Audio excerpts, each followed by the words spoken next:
club, les résultats, ainsi que les résumés de match. Vous saurez tout sur l'ASSRC et ça seulement dans le journal du club.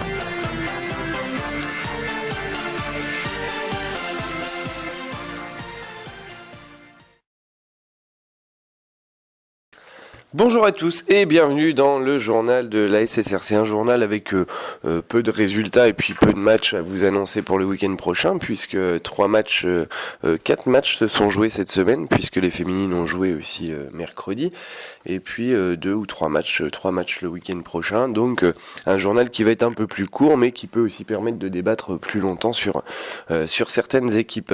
Une fois de plus, comme chaque semaine, j'ai la chance de recevoir tous mes amis du club. On va commencer une fois par toi parce que à chaque fois je termine par la demoiselle du club, Morgane. Morgane, bonsoir. Salut Fred. Salut. Salut David. Bonjour Morgane. Salut Fabrice. Salut Morgane. Bienvenue une fois de plus cette semaine pour cet enregistrement. Nous passons tout de suite aux nombreux résultats du week-end. Avec toi Fred. Oui, bonjour à tous. Donc, comme tu l'as dit Morgane, peu de résultats pour cette semaine en raison des vacances scolaires. Mais que de bonnes nouvelles avec un carton plein de nos représentants avec autant de victoires que de rencontres. En commençant par notre équipe Fagnon qui accueillait Charleville ce dimanche et une victoire par le score de 2-1. Victoire des seniors 2 en déplacement chez la réserve de l'ASVPO 4-1.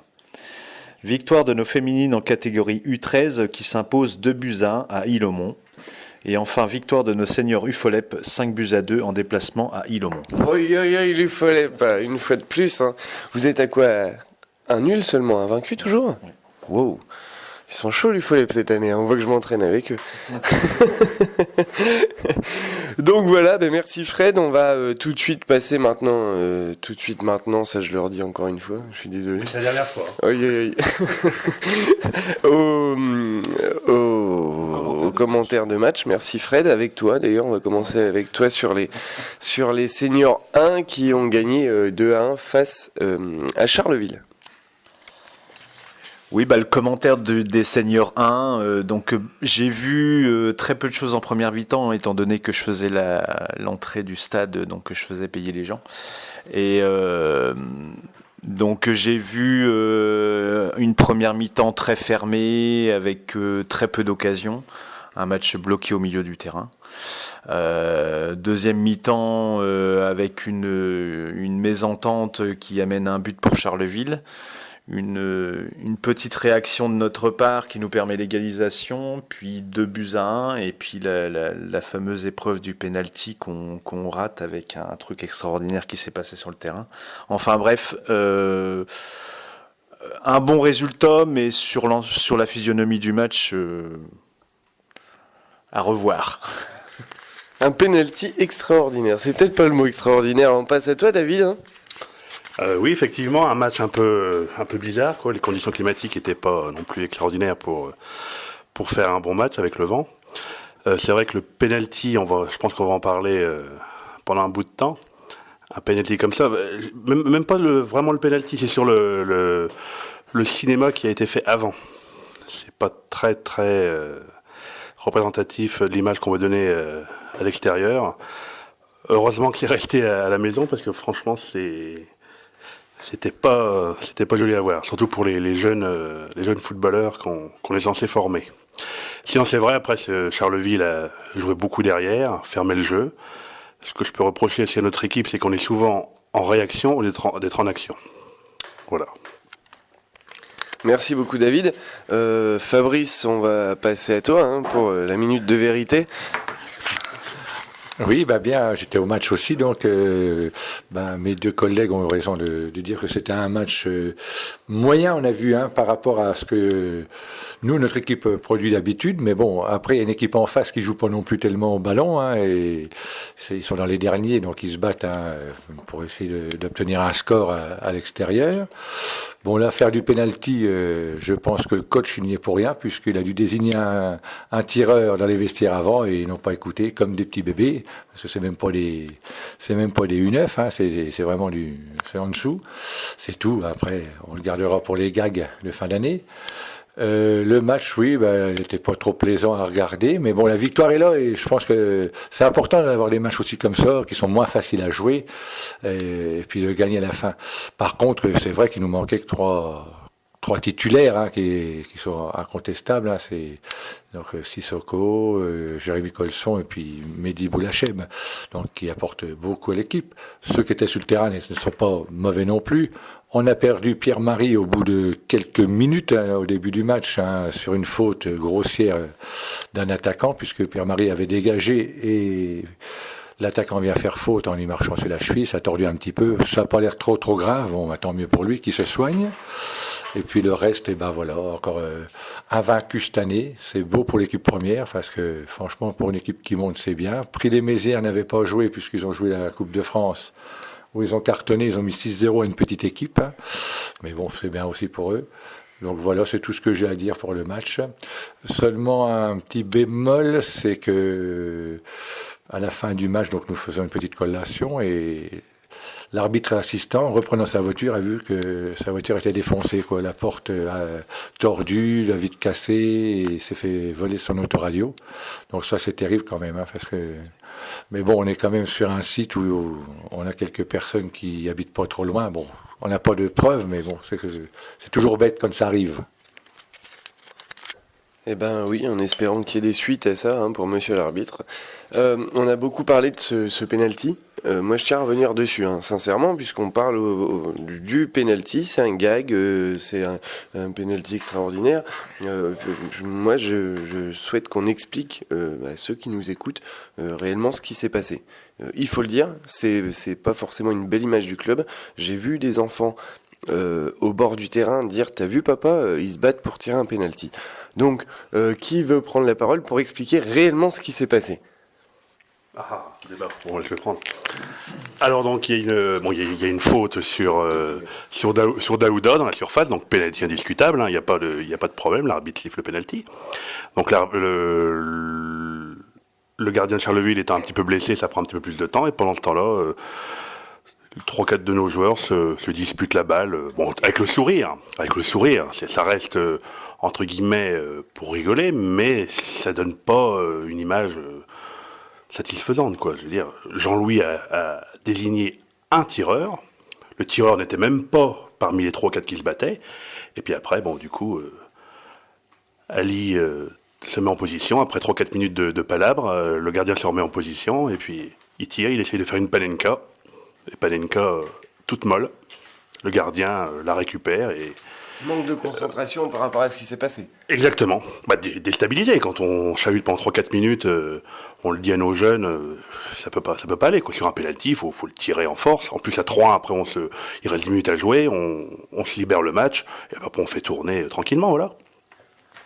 Voilà, merci David. Fred, un petit mot là-dessus ? Moi, la question que je me pose, c'est à savoir si ça avait été le même cas à 1-0 pour eux, ou 1-1, si ça aurait été la même façon de voir les choses, peut-être que le résultat serait pas là, quoi. Peut-être. Fabrice aussi, alors.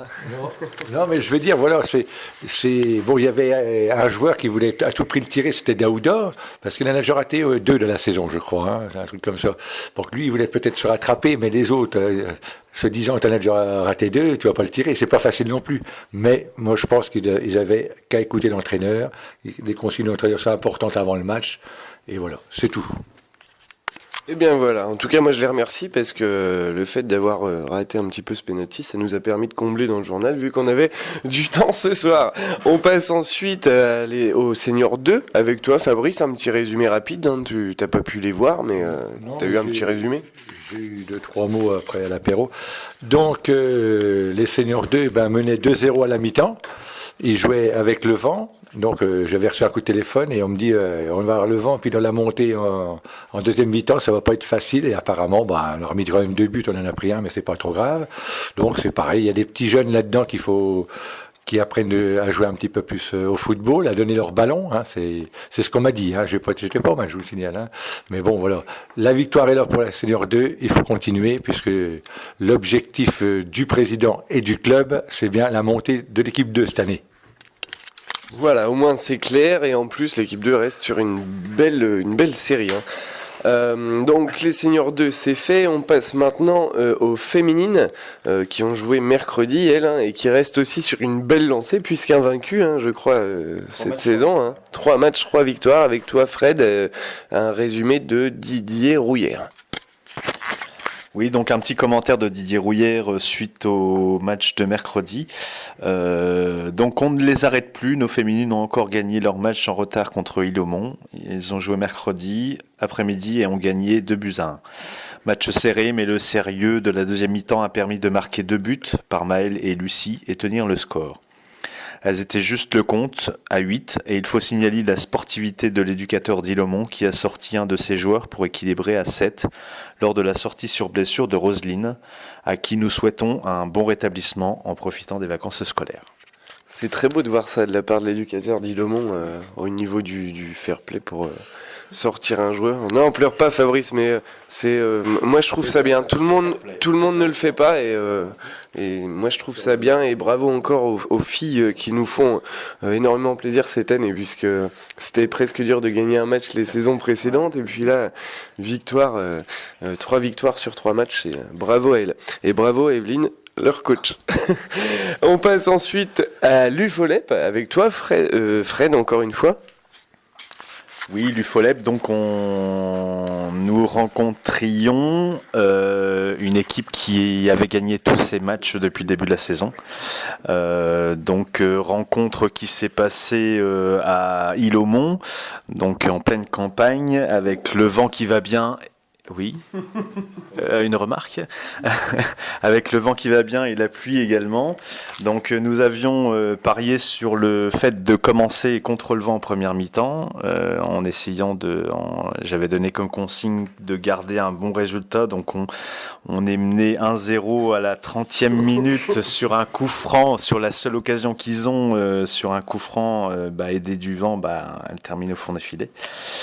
Donc deuxième mi-temps, donc avec le vent, il a fallu quand même attendre un bon quart d'heure avant qu'on commence à montrer signe de vie, on va dire. Et nous égalisons sur un cafouillage dans la surface et un but contre leur camp d'Ilomont. Ensuite, un beau coup franc de Jérémy décalé sur la gauche. Égalisation de Ilomont 2-2. Et puis ensuite, on a déroulé donc 3-2, 4-2, 5-2 avec des buts de Hanan, Zach et Alexis. Merci à toi Fred. Fabrice, t'étais au match aussi également ?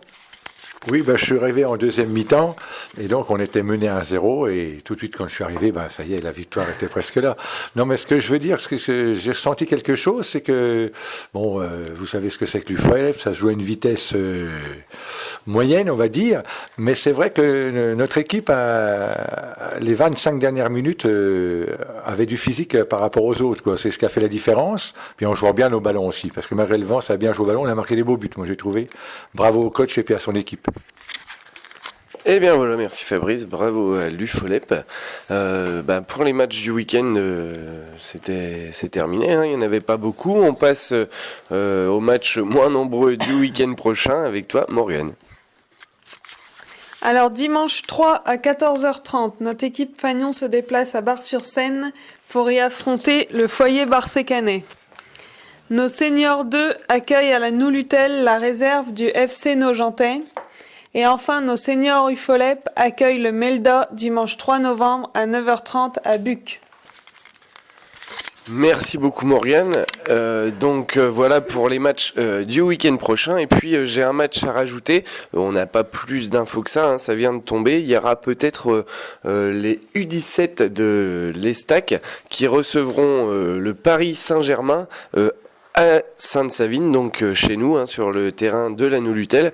Ce serait samedi à 15h, donc on n'en sait pas vraiment plus pour le moment, mais n'hésitez pas à venir voir Estac Paris Saint-Germain, match de U17, samedi 15h ou 15h30 15h, c'est l'essai à 15h, au stade de la Noulutel. Voilà, en ce qui nous concerne, ça se termine. On se retrouve bien sûr la semaine prochaine. Et le jeu. Et le jeu, Fred, et le jeu, pas de jeu cette semaine puisque nos seniors 1 ne jouent pas ce week-end. Donc nous faisons pas de jeu et puis en plus on a voulu prendre 2 petites semaines pour essayer de mettre des lots un petit peu plus intéressants. Donc on en reparle la semaine prochaine pour le match à domicile du week-end d'après. Voilà, merci à toi Fred quand même d'avoir posé la question. En ce qui nous concerne, on va devoir se laisser. Merci messieurs, dames, demoiselles. Le président, une fois de plus absent, il est beaucoup pris cette année, forcément, l'ADH ça prend plus de temps. Donc en ce qui concerne tous nos fidèles amis qui nous écoutent, on se retrouve bien sûr la semaine prochaine. On vous souhaite nombreux sur les terrains ce week-end, vu qu'il n'y a pas beaucoup de matchs, normalement on devrait pouvoir. Vu que dimanche matin, Vu que dimanche matin pour aller voir Fred, il faut se lever. Donc à la semaine prochaine. Merci pour tout, salut.